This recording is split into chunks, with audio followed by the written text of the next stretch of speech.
Hey guys, today I'm talking about an issue that has been debated a little bit in the pressure washing industry here in the past few days on some of the Facebook forums and some of the online avenues of discussion in these different industries and whatnot.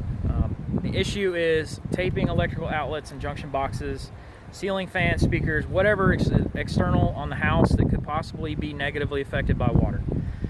The whole point of this video is just giving you a little bit of advice to kind of protect yourself, reassure your homeowner, and potentially sell your services a little bit better. There's a few tree branch arguments that come off of this. For me personally, the type of tape that I use is just straight up blue original painter's tape. This is where I call them tree branch arguments, because some guys are immediately going to comment in the bottom and start attacking me saying that painter's tape is completely ineffective. Vinyl duct tape is the only way to go, or no residue tape. Fun fact for you, painter's tape is no residue. If you've ever used it, you should know that. But the issue of the point of this video is not which tape is better.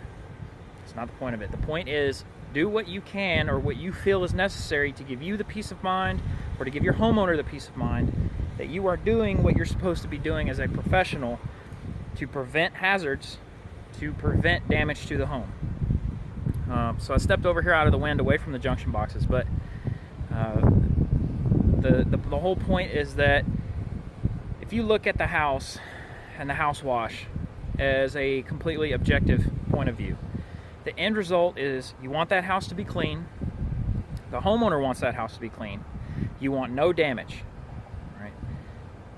That is the whole end-all be-all result. And I say that because we all have our different processes for washing a house. Some of us prefer to do gutters first.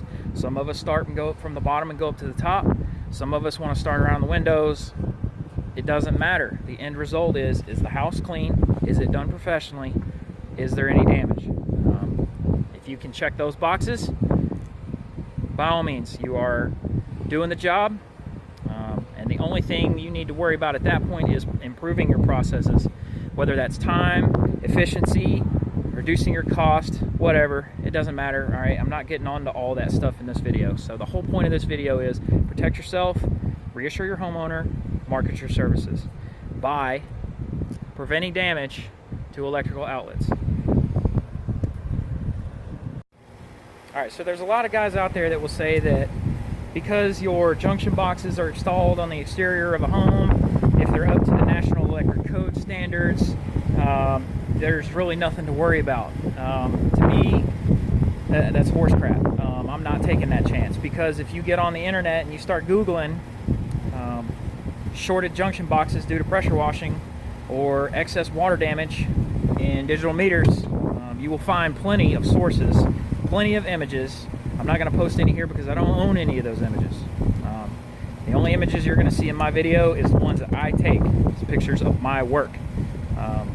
So the whole point here is look at a home from a structural standpoint. Everything about that home is designed to prevent water entry as long as the water is falling straight down from the sky.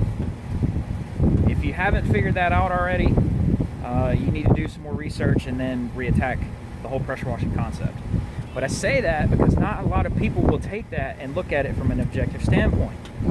If you've got lips on junction boxes like this, if I spray water at this angle, it's going in that junction box. There's nothing I can do to prevent that, which is where the tape comes in. Tape up your junction boxes, put one strip of tape on top of this seam right here where this meter is, run tape around here over. The whole point is that when you are spraying water straight at the side of the house, whether it's running straight down and it runs around the back side of that box, or it runs over the front and then immediately runs in when you spray across this box, doesn't matter. The whole point is tape it up to keep as much of that water out, or to keep all of that water out. I'm going to step back out over here out of the wind for just a second. All right, now back on the issue of why I just use regular painter's tape. For one, when I'm rinsing a house, I don't plan on running 8 gallons a minute onto a junction box for 2 or 3 minutes at a time just to see what will happen. It's a quick rinse right across it. If I don't see any soap suds residue, it's good to go. Some guys will get on the comments section below and they'll start blowing me up about why I should use vinyl tape or why I should use any type of duct tape or anything other than regular painter's tape. I don't care. Why? Because in my opinion, I have been using painter's tape for a while. I've never had an issue with it.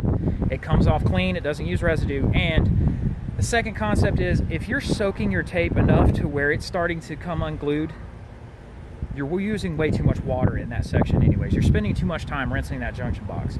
Move on with the house, all right? Spray it over once or twice, no soap suds, move on. Don't sit there and soak that junction box and try to find a reason why that tape isn't gonna work. It's not underwater rated tape. The only point is I'm trying to keep the water from entering in the seams of those junction boxes. And it's not just the junction boxes on the side of the house, it's the breaker boxes for your condenser unit outside on your air conditioning system. It's the GFCI outlets around the front porch. It's ceiling fans underneath the patio.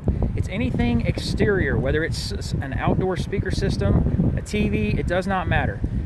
Cover it up, protect yourself, look like a professional when you're doing these jobs, because that word of mouth, that extra mile that you take, that extra 10, 15 minutes that you spend to protect that homeowner's property and give them a perfect end result, that word of mouth gets around quick.